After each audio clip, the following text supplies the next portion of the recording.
Alright guys, today's video is to show you how simply adhering to one or two jiu-jitsu principles can actually help you avoid almost all submissions and negative exchanges.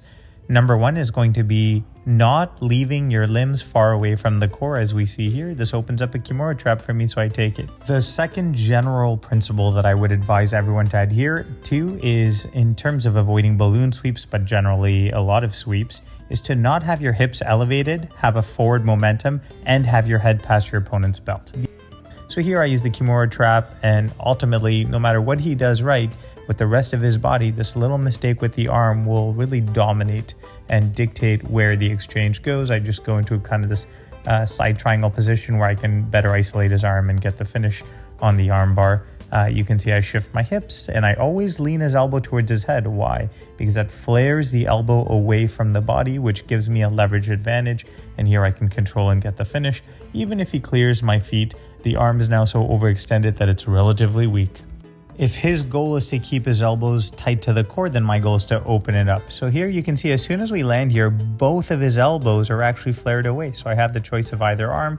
The arm closest to me just simply makes more sense, I figure, for my arms. And you can see here, he actually has both of his hands connected. And I think the mistake here was not creating a transfer of grips before peeling my feet. So something simple could have been grabbing his own collar or lapel or belt or something so that he didn't have a floating hand.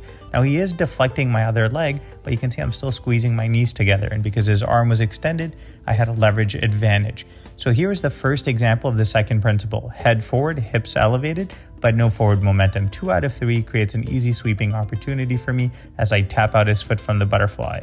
And you can see here, as I go kind of right into that pass position, he's giving me head control, but he does a beautiful job pummeling his head inside. However, you'll notice right here, just like the limbs, the head cannot extend away from the body without some level of risk. So I slipped my arm inside because I noticed that his head was away from the core, creating that little opening for the guillotine from the top, where I can use my body weight and be a little bit more efficient with my energy expenditure. As we start again from standing, he's actually doing a great job dominating on the grips, but check this out. As I pull, again, his head is past my belt. His momentum was forward and his hips were elevated. 3 out of 3. I'm not going to balloon sweep my partner, but I just elevate him to show him, how exposed he is. I don't think it's very nice to balloon sweep your partners in training, but I think it's important to teach them. Check it out, limb away from core. So it's not that you have to know every submission setup and counter and all this stuff. You just have to know if one arm is traveling far away, bad things will happen. And typically one arm in, one arm out will always spell a triangle. Whether or not your opponent capitalizes on that is a different story. That's why I always tell beginners in the beginning of your jiu-jitsu journey, just focus on keeping both elbows in, both arms in like a T-Rex. Look at that arm, it was overextended quite a bit, and even here it's quite overextended. He's got one arm away from the body and one arm overextended towards me. He is taking on a significant amount of risk in this position. And what I do is I just rest my body weight on top as I pin and staple that bottom arm, looking for my Barado Plata setup. Again, with both arms extended so far from the body, it's hard for him to manage the defense. There is really no good way for him to defend both arms simultaneously.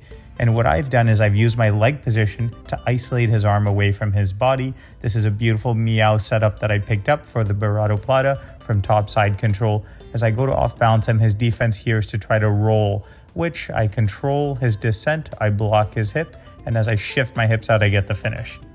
As we start again for the final time, again from standing, there it is again. Forward momentum, elevated hips, head traveling towards my belt. I elevate just one more time and I hold him there just to really show him how many times it can happen.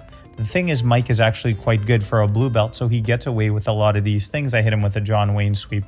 How come? Because I had his right side limbs, both of them trapped, and he gave me that forward momentum. Check it out. Arm travels away from the core, and there's that Barado Plata setup again. Second time, he's a little bit more hip, but when he comes up, he has to always think of multiple layers of attacks. So he was so focused on the Barado Plata counter that he walked right into the triangle. Again, guys, I just wanted to show you how you can simplify your learning. Focus on following these general principles. Don't let your limbs or your head or anything really travel away from the core. Be mindful of charging forward with your hips elevated, and a good benchmark is your head past your opponent's belt.